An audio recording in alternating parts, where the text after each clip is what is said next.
Hi, everyone. Welcome to our latest vlog. My name is Rob McDonald. I'm Vice President of Product Marketing here at One Cosmos, and I'm joined today by Mike Engel. Mike, how are you doing?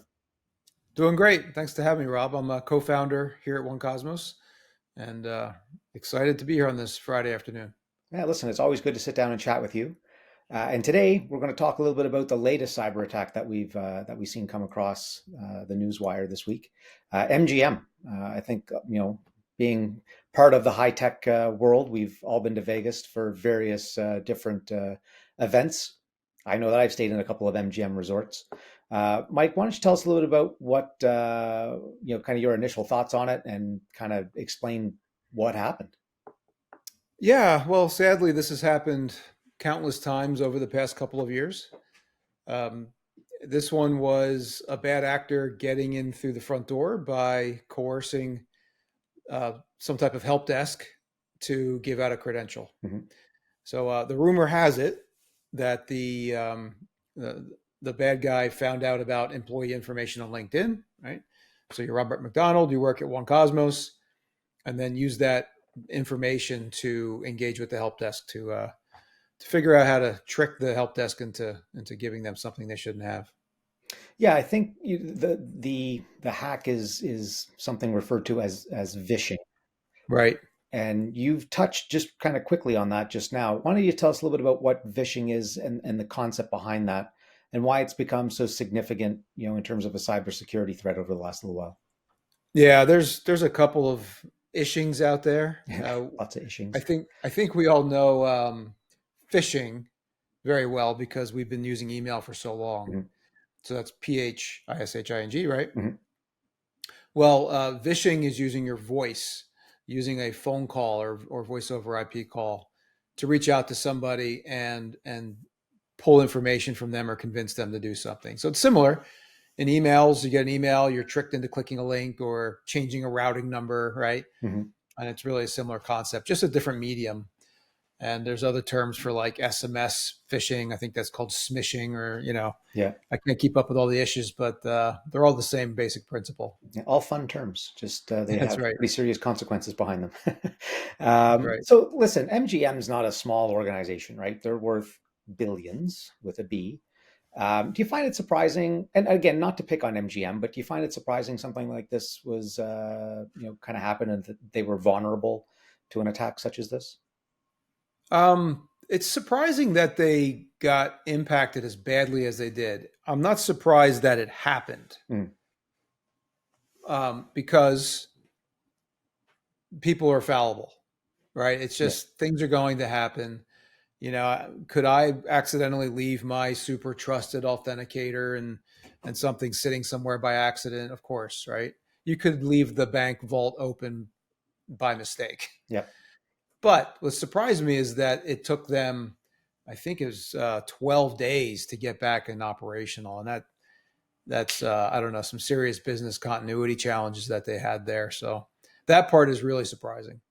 So what did they need to do to get back online? I'm assuming there was ransomware or something along those lines. Can you tell me a little bit about what happened there, and maybe what some of the consequences are? Yeah, I don't have details. I just heard about 15 hours ago that they're back to being pretty fully operational. Okay. So that's in the 12th day, or 10 plus days, right?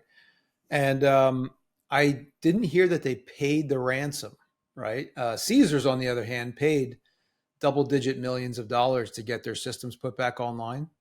MGM must have decided not to do that, which you're not supposed to, right? Because it encourages the bad behavior. Yeah. But that means the bad guys locked up all of their data that made their systems not work and would not give it back. So now MGM was forced to go to probably backups or alternate data centers to Yeah. try to get things back online. So that's the recovery process that needs to happen. Yeah, it's interesting because I think the Caesars happened on the very same day, as the MGM one, from what I can recall. So listen, how can organizations better prepare themselves against a social engineering attack like vishing or phishing or any of the other phishings in the future? Yeah, I mean, it's really a lot of it is user education. Hmm. So there's security awareness training and monitoring too, right? If you monitored those help desk calls and then the subsequent actions that happened, right? So there's all kinds of infosec things that companies typically do.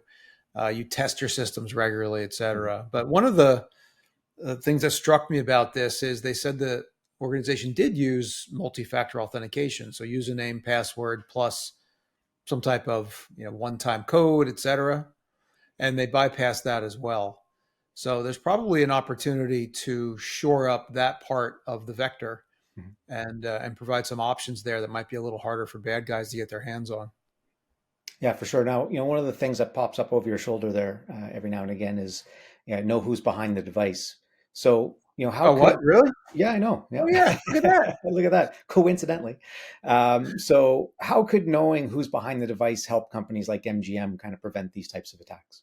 Yeah, it sounds so simple. Hmm. Know who it is, but digitally, that's not easy to do. But something we've gotten really good at here at One Cosmos, obviously. So, flip the script a little bit. Bad actor calls the help desk, says, "I'm Bob Smith," and the help desk pushes a button that says, "Prove it." Right? Yep. Not, tell me about your first day of employment or the amount of your last direct deposit. All that stuff is stealable. Hmm. Or fetch me, this thing over there.